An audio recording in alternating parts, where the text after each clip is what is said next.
Hey everyone, it's Kong again with another episode of Should You Summon. As always, I'm going to be presenting high-level overviews to help you decide whether this banner and these two characters are worth your hard-earned vouchers and crystals. This week we've got the first return of McClaine since his launch, this time alongside the Transcender to keep the chance of getting a good unit down. This banner will run from March 9th to March 22nd, and as a raid-up banner, whenever you manage to get an SSR hero, it'll have a 40% chance of being either McClaine or the Transcender, with the remaining 20% chance reserved for any random off-banner in the regular summoning pool. Well, let's get started with McClaine. McClaine is a bulky aquatic assassin who splashes mobility-reducing terrain everywhere.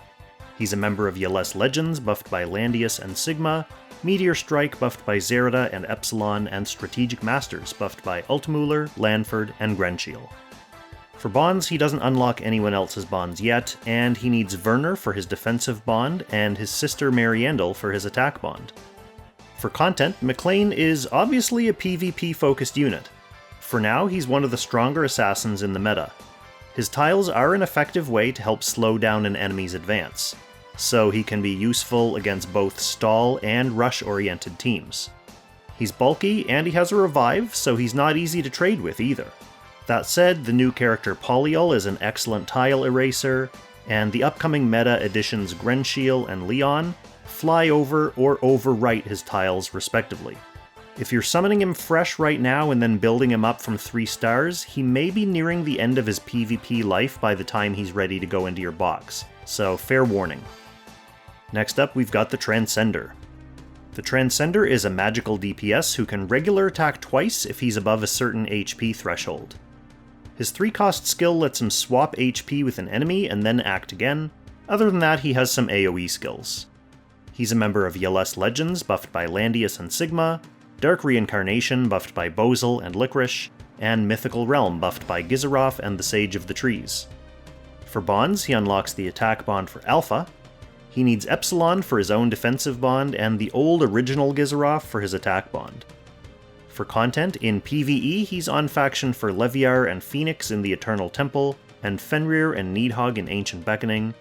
Unfortunately, pretty much every PvE enemy is immune to his HP swap, and in PvP, he's not great. So that brings us to the notes for Noobs. McClaine is a powerful DPS option for PvP players. As long as you keep in mind the fact that you're getting him late, he's still good right now. The Transcender is skippable. Finally, my reminder about upcoming banners. Yeah, that's what I said. We do have a couple of interesting but not exactly essential banners coming up for the remainder of this month. The featured Destiny banner will be Betty, Helena, and Werner, and the recurring banners at the end of the month are Renata, Listel, and Gustav, and Elwyn, Leon, and Bernhardt. This update is also supposed to be peppered with some special banners. There's the usual monthly Langrisser 1, 2, and 3 wishlist banner, which I recently covered in its own video here. There's also supposed to be another wishlist banner featuring every hero up to and including Ashamar and Lostum, which is not exactly the freshest wishlist, but whatever. Finally, there's supposed to be a gear banner featuring a fantastic new accessory for tanks. So that covers this month, but of course we're in the middle of an epic season of summoning, so let's briefly remember what we have to look forward to.